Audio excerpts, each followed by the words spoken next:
네, 오늘 2025년 첫 번째 주일 신년 주일입니다. 다들 새해를 맞아서 뜻을 정하고 또 어떤 새해가 되었으면 좋겠다 하고 곰곰이 생각해 보셨죠? 네, 이런 침묵 불편합니다. 네, 올해 교회를 향한 담임 목사로서의 제 바람은 무엇보다도 성도님들 한 사람 한 사람 그리고 가정이 행복하셨으면 참 좋겠다라는 그런 생각해 보게 됐습니다. 더 정확하게는 하나님을 믿으면서 행복하는 것이 이거구나라는 것을 알게 되는 그런 한 해가 되었으면 좋겠다라는 생각을 하나님 앞에서 기도하면서 갖게 되었습니다.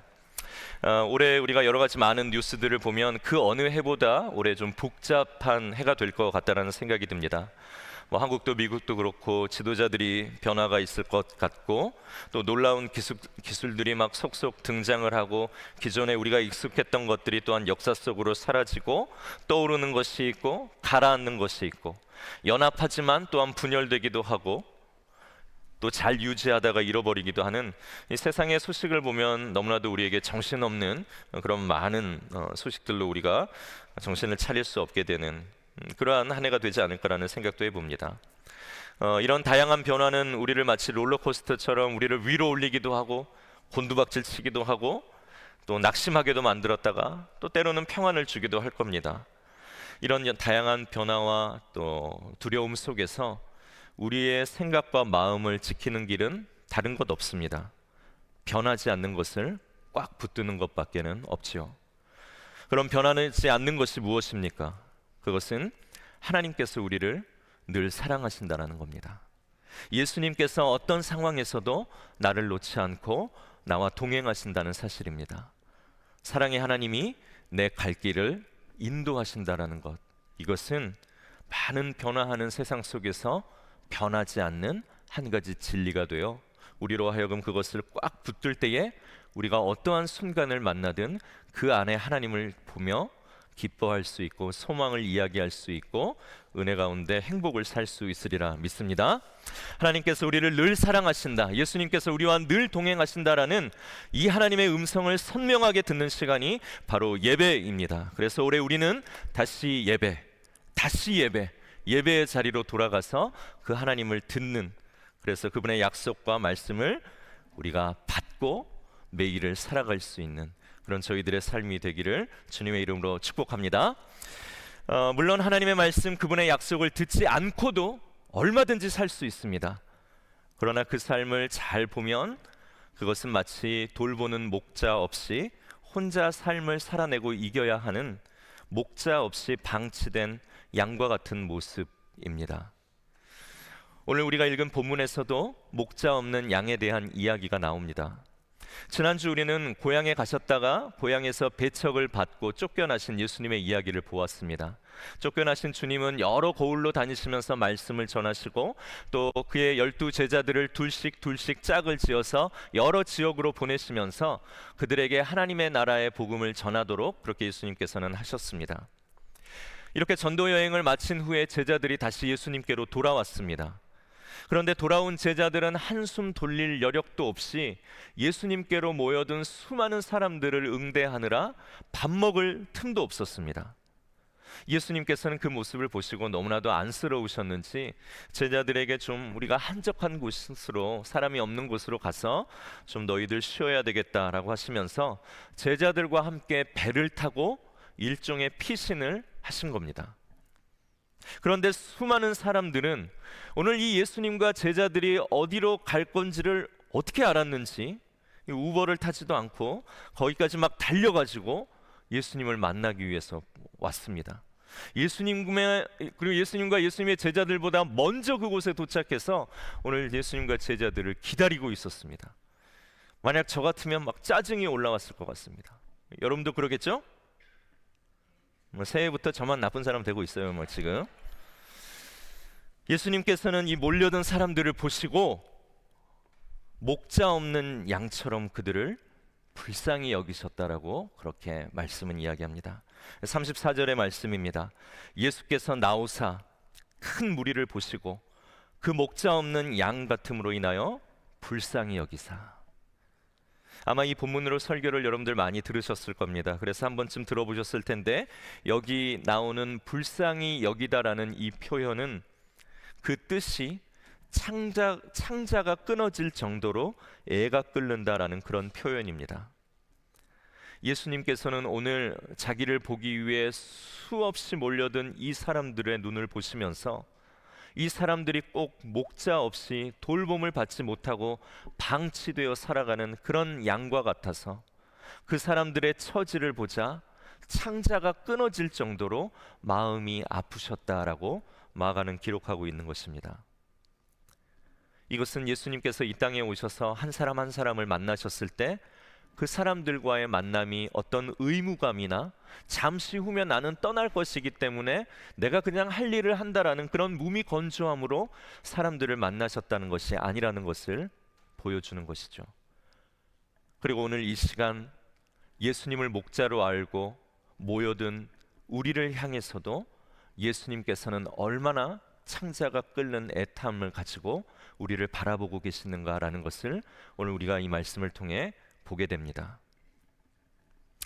사실 오늘 이 말씀 전에 보면은 뜬금없이 헤롯 왕 이야기가 나옵니다. 당시 이 헤롯이라는 이 가문은 로마의 비위를 맞춰서 이스라엘 사람도 아닌데 이스라엘을 통치할 그런 권한을 로마로부터 얻어냅니다. 그래서 그들이 로마에 돈을 주고 그것을 사고 로마의 비위를 맞추면서 그 왕의 자리를 얻어냈기 때문에 오늘 이 이스라엘을 다스릴 때 또한 얼마나 여기서 많은 것들을 뽑아 먹으려 했겠습니까? 이 헤롯은 왕이 되어서 이스라엘 사람들을 쥐어짜며 그들을 도구로 삼아서 그렇게 통치했던 사람이며, 오늘 이 본문 위에 바로 나온 이 헤롯이라는 사람은 자기 동생의 아내를 취해서 결혼한 아주 부도덕한 그런 인물이었습니다. 그래서 이것을 세례 요한이 지적하자 그 소리를 듣고 양심의 가책을 느끼기는 하지만 결국은 그 세례 요한의 목을 베어 죽이는데 결정적인 역할을 하며 그것을 허락한 사람입니다. 오늘 이 헤롯은 이 땅을 다스리는 왕들의 전형적인 모습을 보여주는 것이죠.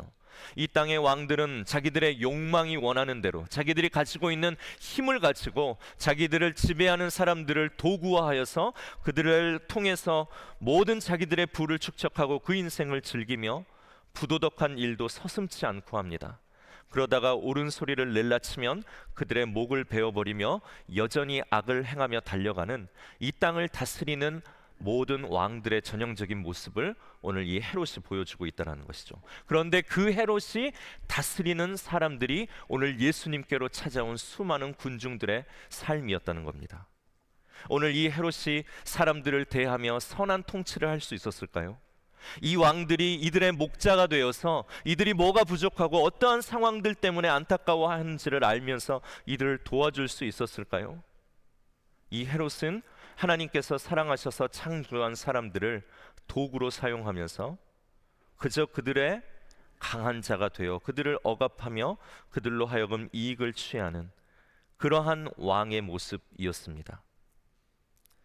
사람들은 쉴 곳이 없고 피할 곳이 없고 웃을 만한 일이 없어서 오늘 자기들의 말을 들어주고 자기들을 위해서 놀라운 일들을 보여주고 가르쳐 주시는 이 예수님이 헤롯보다 더 목자와 같아 오늘 이 예수님께 위로와 사랑을 갈구하면서 오늘 그 먼 길을 마다하지 않고 달려서 예수님을 보러 오신 겁니다.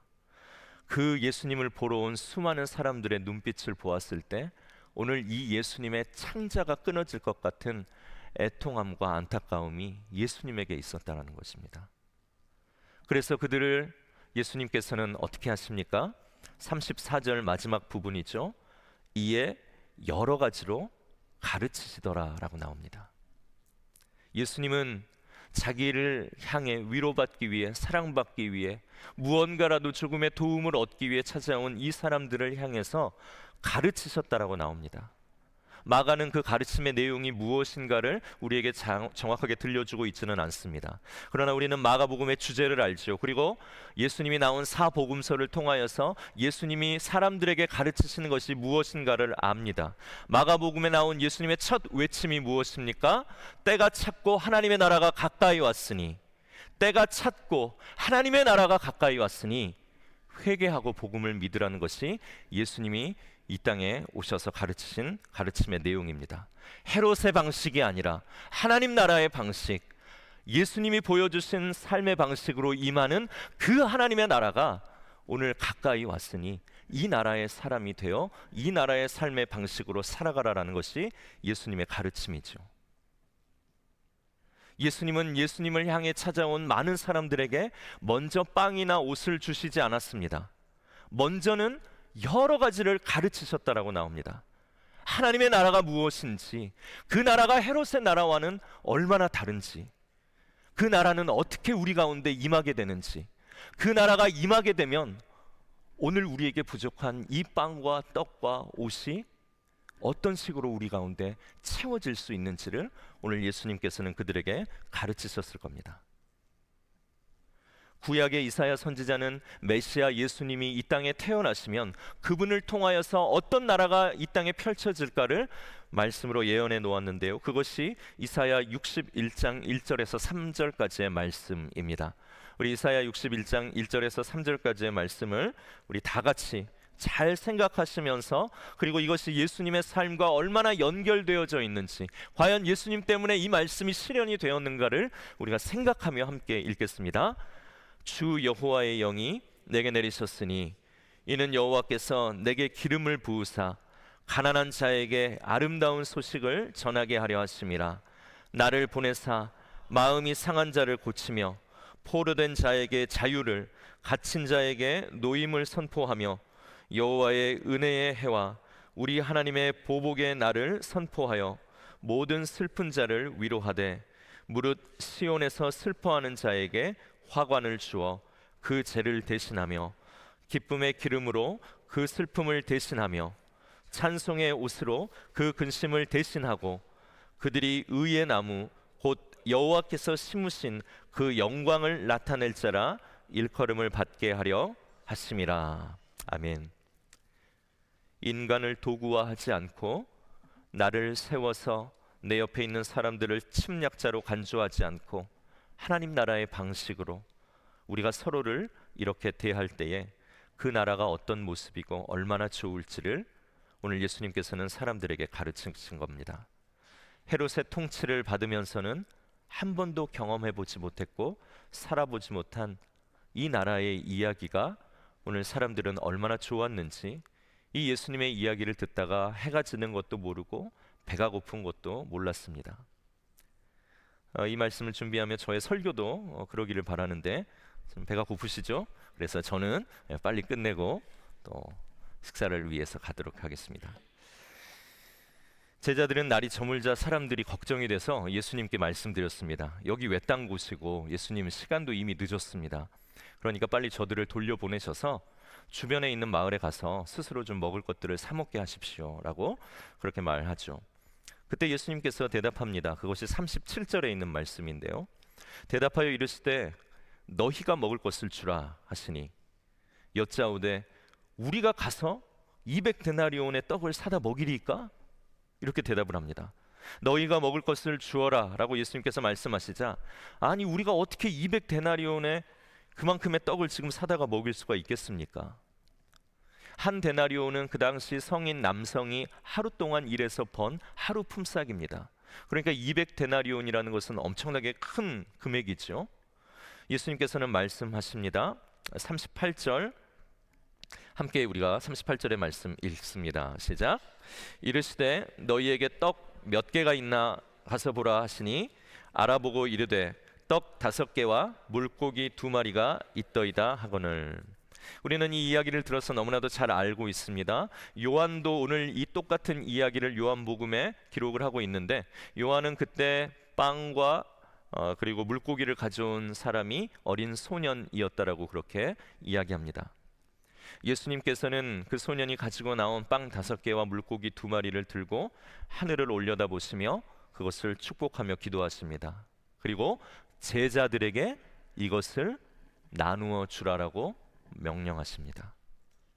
예수님으로부터 받은 것들을 제자들은 가지고 사람들에게 나누어 주었는데 어떻게 됩니까? 42절에 나오죠. 다 배불리 먹고 심지어 남은 것을 거두었는데 그것이 12바구니나 되었다라고 합니다. 그래서 그날 먹은 것이 남자만 5천 명만 먹었고, 당시 여성과 어린아이들과 노약자들은 이렇게 계수하는데 들지 못했기 때문에 그곳에 모인 모든 사람들의 총수를 생각해 보면 5천 명보다는 훨씬 많은 모든 것들을 먹은 사람들의 숫자가 나오겠죠. 엄청나게 많은 숫자가 오늘 이 예수님의 기적을 경험하게 되었습니다.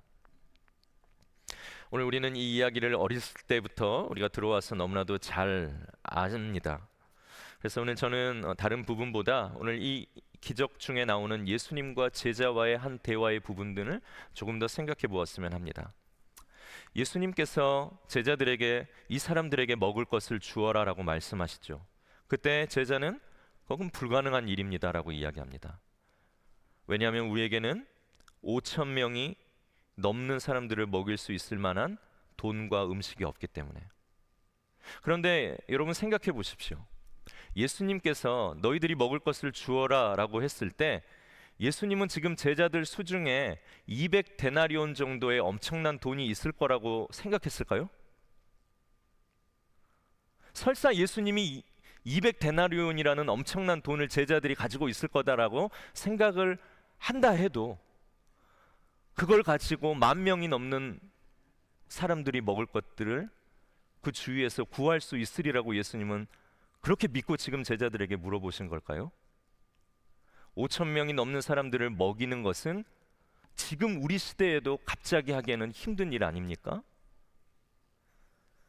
예수님이 그들에게 200데나리온이라는 엄청난 돈이 있을 거라고 생각하지도 않으셨을 거고, 있다 한들 그걸로 사올 수 있는 음식이 주위에 있으리라고도 예수님은 보지 않으셨을 텐데 왜 예수님께서는 제자들에게 너희가 주라라고 말씀하셨을까요? 그것은 오늘 여기에 예수님이 주시려는 어떤 특별한 메시지가 있다라고 생각합니다. 그것은 바로 그렇지, 사람으로는 가능하지 않지, 그러나 하나님으로는 가능하지.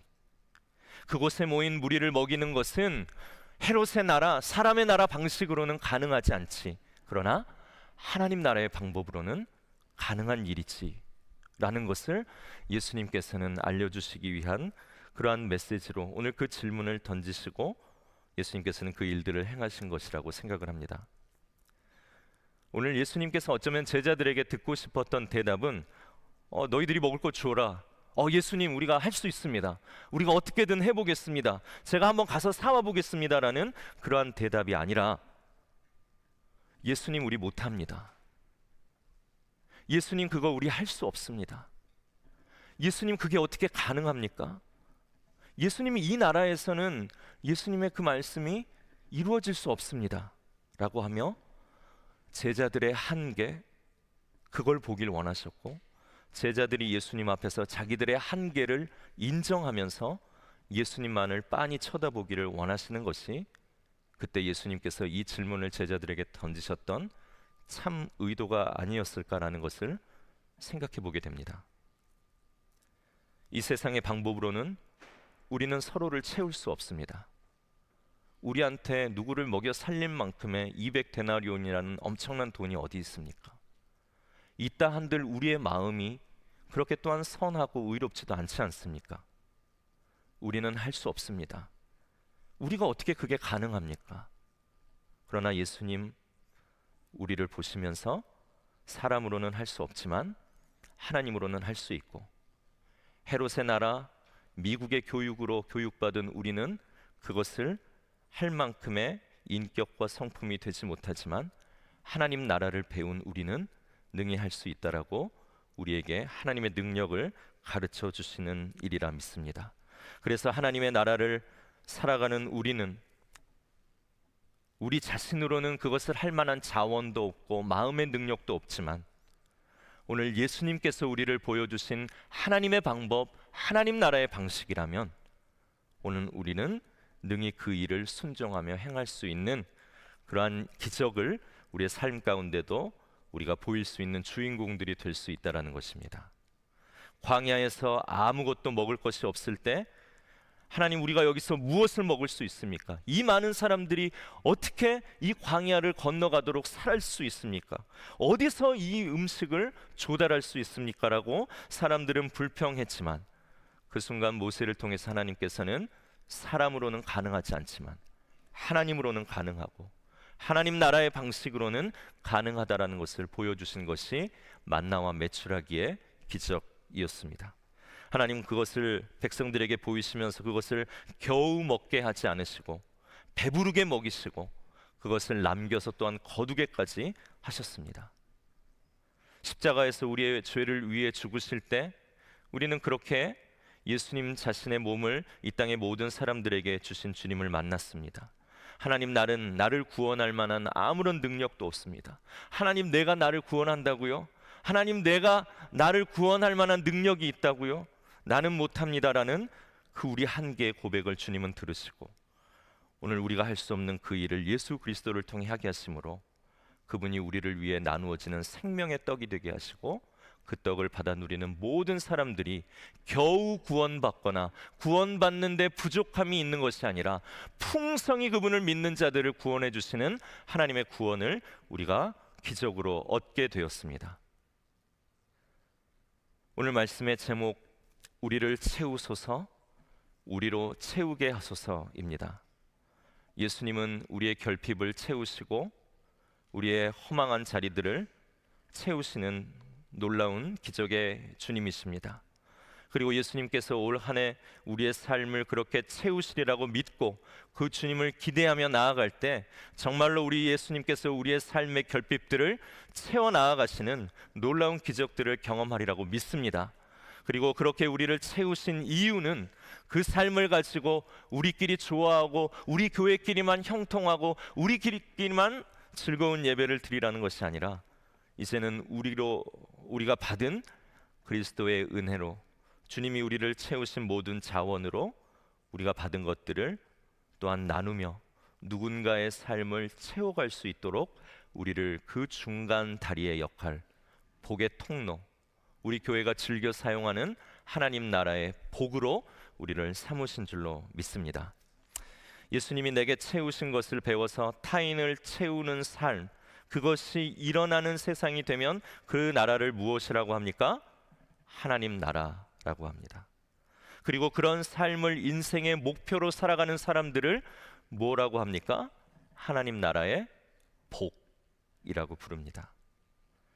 주님께서 우리를 채우신 것을 감사하고 우리가 결핍과 망한 것 같은 두려움과 같은 삶의 어려운 자리들을 만났을 때 과거에 우리를 채우신 주님이 또한 이 시간 우리를 채우실 것을 믿으면서 바라볼 때 주님이 우리를 채우시는 놀라운 기적을 풍성하게 경험할 것입니다. 그리고 예수님께서 그 풍성해진 음식들을 누구의 손에 주셨습니까? 제자들의 손에 주셨습니다. 그리고 제자들로 하여금 그것을 나누게 하셨습니다. 우리에게 주신 풍성한 복을 받은 제자된 우리는 오늘 그것을 가지고 또한 누군가의 삶을 채우고 돌보는 자리로 우리를 보내시는 줄로 알며 그 삶을 살아내는 복의 한 해가 되어야 할 것입니다. 한 가지 말씀만 드리고 오늘 모든 말씀을 정리하려고 합니다. 제가 어제 이 말씀을 준비하고 난 후에 미뤄왔던 전화를 한 통 하게 됐습니다. 제가 잘 알고 있는 우리 장로님과의 전화였는데요. 제가 이전 사역하던 교회의 장로님이었습니다. 그 장로님의 부인 되시는 권사님께서 지난주째 돌아가셨습니다. 아직 60도 되지 않은 너무나도 젊은 나이셨습니다. 그 장로님과 권사님은 저희들이 사역하는 내내 저희 가정을 정말 사랑해 주셨습니다. 정말 부족한 저의 설교를 듣고 늘 감동해 주셨고 늘 저희를 칭찬해 주셔서 그 두 분 옆에 서면 저는 마치 최고의 목회자인 것 같고 최고의 설교자인 것 같은 그런 착각이 들 정도로 저희를 위로해 주시며 사랑해 주신 귀한 가정이었습니다. 제가 이 교회에 부임하게 되었다는 소식을 듣고도 제일 먼저 기뻐해 주시고 가는 마지막 날 저희를 불러서 저희에게 밥을 먹이시면서 올라가는 동안 맛있는 걸 사 먹으라고 용돈을 쥐어주셨던 그렇게 사랑이 많으셨던 권사님이셨습니다. 그런데 그 권사님께서 어느 날 갑자기 젊은 나이에 돌아가시게 됐습니다. 그런데 제가 너무너무 무서운 겁니다. 두려운 겁니다. 도저히 전화를 못 하겠는 겁니다. 전화를 해서 무슨 말을 해야 될지 제가 도저히 알 수가 없는 겁니다. 제가 이 헤롯의 나라에서, 대한민국이라는 나라에서, 이 세상의 나라에서 배운 지식과 경험을 가지고는 도저히 이분들을 위로할 만한 한마디 단어가 생각이 안 나는 겁니다. 장로님과 권사님의 두 아이들은 제가 청년부 때 가르쳤던 아이들입니다. 이 아이들에게 예수님 믿으면 너희 길을 인도하시고 주님을 믿으면 주님이 너희에게 풍성한 은혜를 베푸신다라고 설교하고 이야기했지만, 돌아가신 어머님 앞에서 이 아이들에게 무슨 말을 해 주어야 될지 너무너무 무섭고 두려운 겁니다. 그래서 돌아가시는 날 장례가 있었는데 장례를 갈까도 생각을 했지만, 제가 그곳을 다녀오면 그 다음 주에 있을 특별 새벽 기도를 인도할 만한 도저히 힘이 나지 못할 것 같아서 제가 그곳에 가지 못했습니다. 그리고 장례식 때도 전화를 드리지 못하고, 11월 31일 송구영신 때도 드리지 못하고, 1월 1일 날도 전화를 드리지 못하고 계속 전화를 미루었습니다. 그런데 오늘 이 말씀을 다 정리하고 하나님 앞에 기도했습니다. 주님, 저는 그분을 위로할 만한 200데나리온의 능력이 나에게는 없습니다.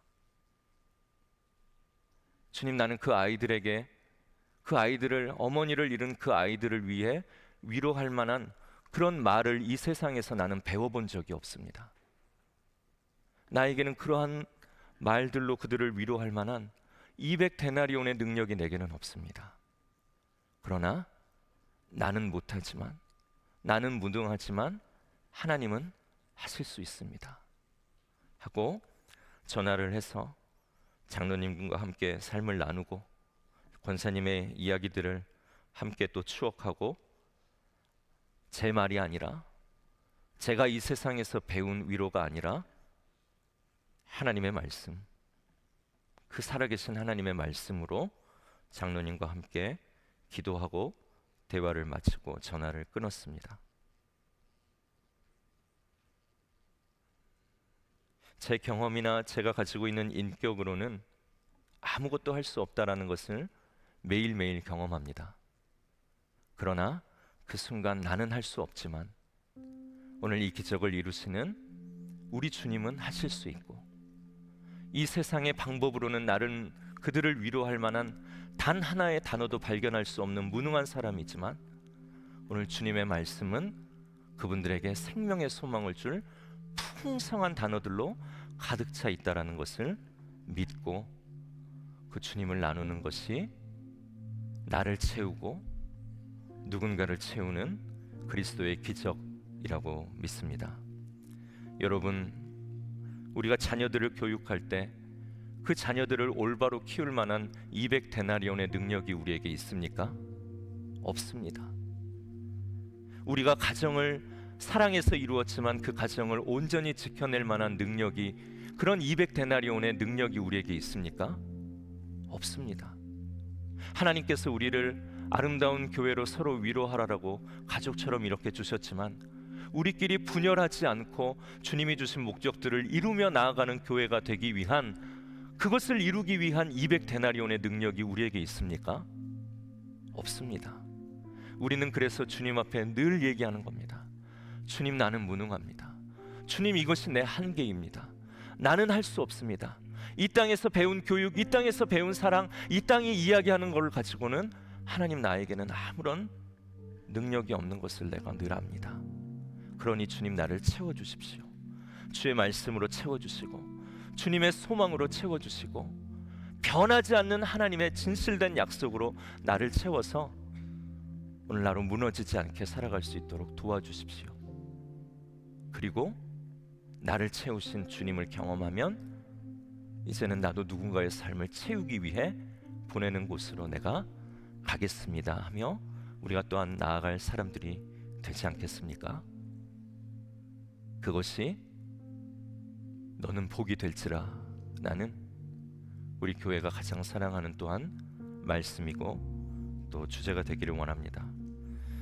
우리 한번 저를 따라서 이렇게 외쳐보시겠습니까? 주여 우리를 채우소서.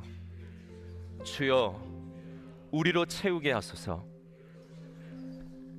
우리들은 약하지만 예수 권세 강하시니 주님 믿고 나아갈 때 주님이 이번 한 해 그렇게 우리를 채우시고 우리를 복으로 살게 하시는 하나님의 놀라운 은혜를 우리 가운데 베풀어 주실 줄로 믿습니다. 우리 다 같이 기도하겠습니다. 사랑의 주님, 감사합니다. 오늘 우리에게 신년 첫